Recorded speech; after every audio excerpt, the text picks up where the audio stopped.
Continuamos con las presentaciones. En esta ocasión van a ser presentaciones virtuales. La siguiente presentación es de biomarcadores aviares de la economía lacustre de Teotihuacán. Aquí presenta a María Kotlin, David Carballo, Nahua Sugiyama, Joaquín Arroyo Cabrales y Beatrice de Marchi. Gracias. Mi siente bene, bien. ¿Sí? ¿Me siente? Sí, te escucho. ¿Me escucha bien? Sí, sí. Scusa que hablo medio italiano Sí, ahora, pues. pero ok. Buenas tardes. Lamento mucho de no poder estar ahí con ustedes hoy, Em, pero debo compartir el esquema aquí. Ok, perfecto. Ok, esta presentación se basa en mi proyecto de investigación postdoctoral llamado Aviculture. Eh, Uno de los objetivos principales del proyecto es analizar el papel de los recursos acuáticos en la alimentación de subsistencia de Teotihuacán, un sitio que estoy seguro muchos de ustedes ya conocen.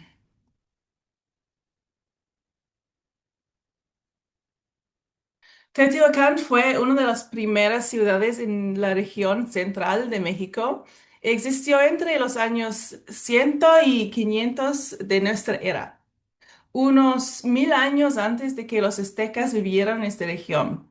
Es muy famoso por sus pirámides del Sol y de la Luna, que están muy cerca de la Ciudad de México. Fue una ciudad grande, denso y multicultural que llegó a tener hasta 100,000 personas. Una de las razones por que me interesan los recursos acuáticos en Teotihuacán es porque sabemos que en época azteca fueron una fuente muy importante de materiales y de alimentos en esta región. Teotihuacán estaba ubicada unas horas en pie de un sistema grande de lagos en la cuenca de México. Estos lagos aportaban peces chiquitos, insectos y sus huevos y larvas, algas, plantas, sal y, por supuesto, muchísimas aves migratorias.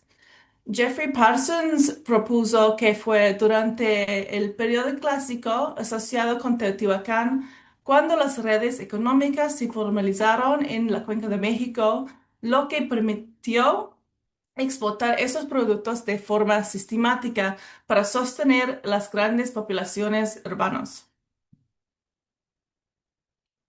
Sin embargo, muchos de esos productos del lago no sobreviven en el registro arqueológico.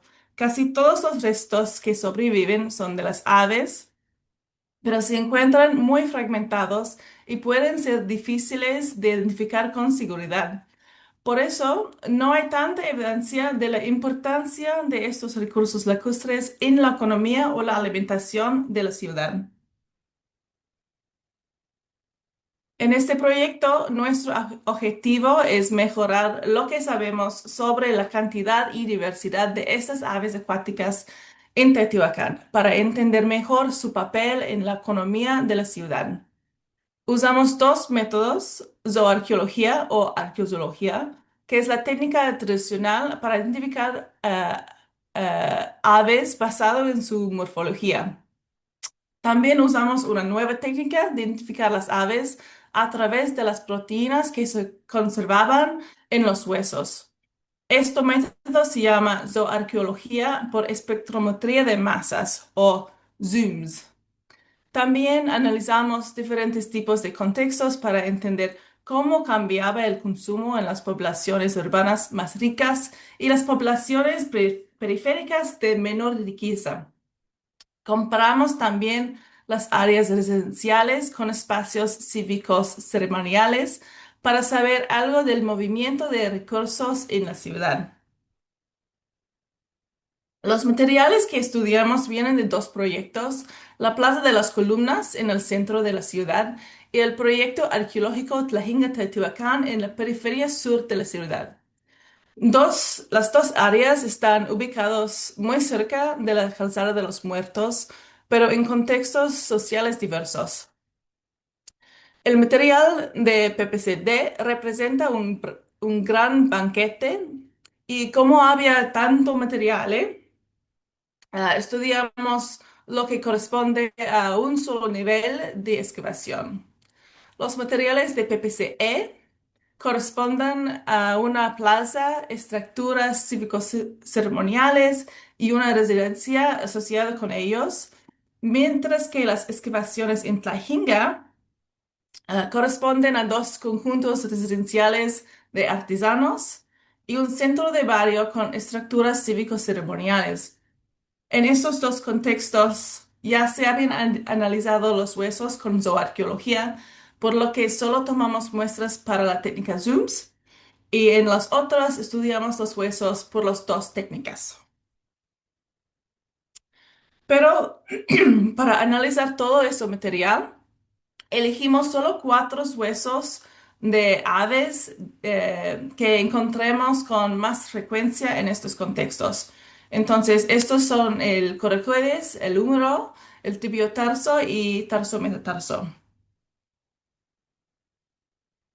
La técnica Zooms analiza la proteína colágeno que conservan dentro de los huesos. Entonces, tomamos un hueso arqueológico, extraímos el colágeno y usamos una enzima para cortarlo en fragmentos pequeños.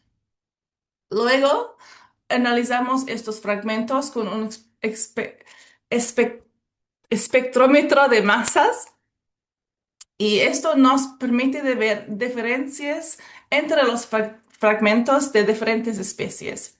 Por ejemplo, en esta imagen pueden ver cómo los picos del espectro son diferentes entre una vaca, un humano y una rata.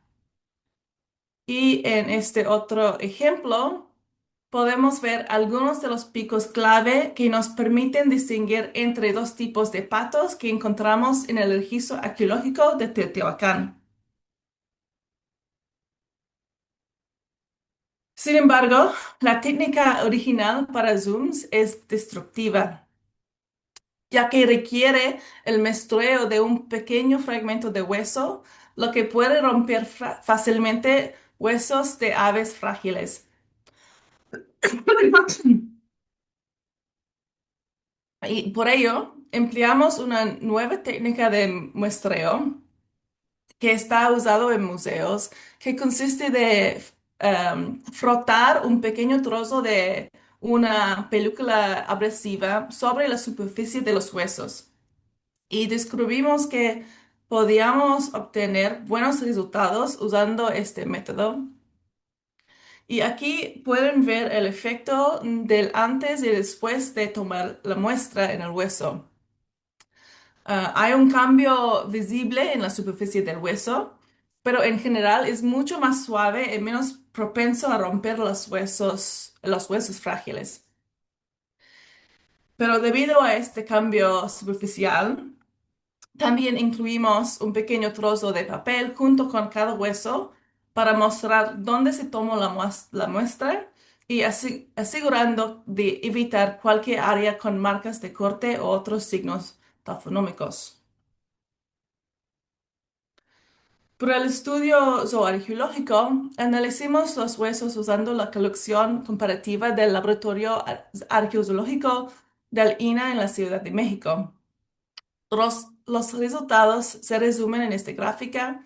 Los tonos rojos representan aves terrestres, principalmente los cordonices y guajolotes. Los tonos azules son las aves acuáticas. Lo primero que notamos es que se encuentran más aves acuáticas en el barrio periférico de Tlahinga y no hay aves acuáticas en la submuestra que estudiamos del Gran Banquete. También vemos que los contextos más cercanos son muy similares entre sí, sin importar su función. Y esto queda muy claro cuando observamos los contextos del Frente E en la Plaza de las Columnas. Aquí tenemos varios espacios excavados, incluyendo áreas cívicos ceremoniales, una plaza y zonas residenciales. Y en todos ellos vemos una cantidad pequeña, pero constante de aves acuáticas. Por ahora no podemos decir más al respecto de estos aves, porque hasta el momento solo contamos con estos datos zooarqueológicos por estos dos contextos, por estos contextos. Pero habíamos completado el análisis zooms para los dos contextos de Tlahinga en el periferia sur de la ciudad. Esta gráfica muestra la combinación de las identificaciones hechas por zooarqueología y por las proteínas. Como pueden ver, los dos contextos todavía se ven muy parecidos. Las aves acuáticas son más abundantes que las terrestres, tanto en las áreas residenciales como en las cívico-ceremoniales del centro de barrio. Y ahora, si nos enfocamos solo en las aves acuáticas, lo primero que notamos es su gran diversidad de aves. Esos grupos representan al menos 12 especies de aves. Y primero hablaré de los patos en color azul. Este grupo incluye al menos tres especies identificadas y posiblemente unas otras especies de los géneros Anas, Aitia y Spatula. El segundo grupo incluye solo dos especies, Anas acuta y Anas creca, que podemos separar por su tamaño.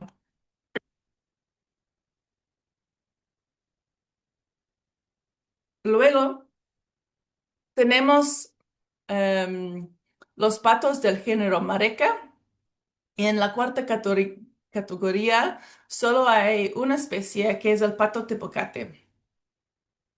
El siguiente grupo en morado es la familia de las gallardetas y focas. Y después los zambulidores, las gaviotas y las cholitas. Estos forman solo un porcentaje pequeño de las aves. Considerando todo, algunas de estas aves viven en la Cuenca de México por todo el año, excusa, pero muchos patos son aves migratorias que llegan cada otoño para pasar el invierno en la Cuenca de México. La diversidad también significa que estaban aprovechando diferentes áreas de los humedales.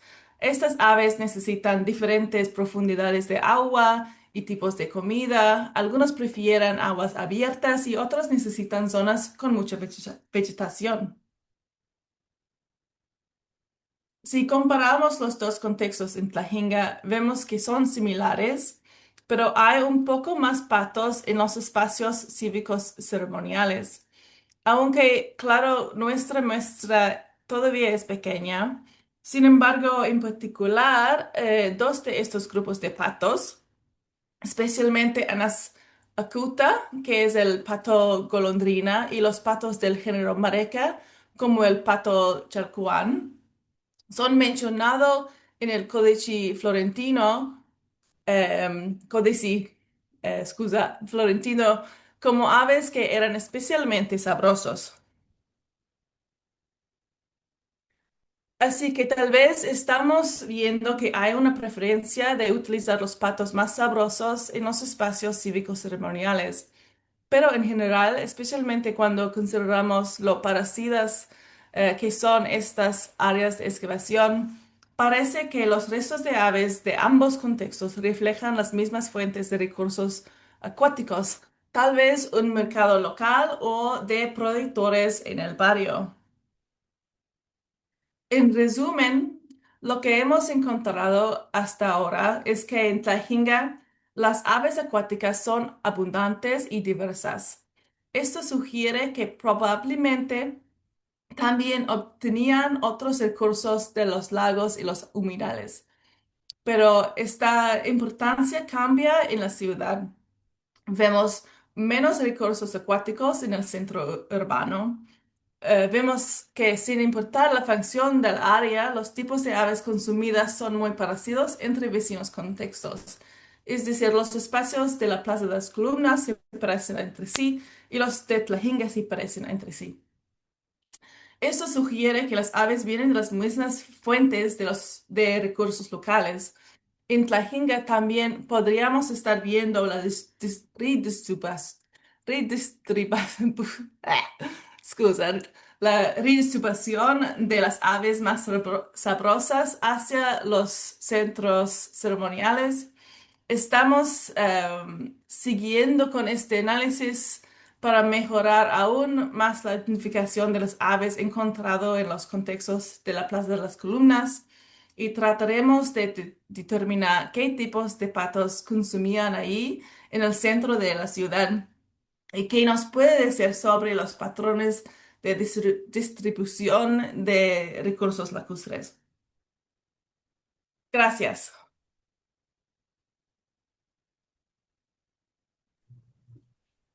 ¿Me escuchas?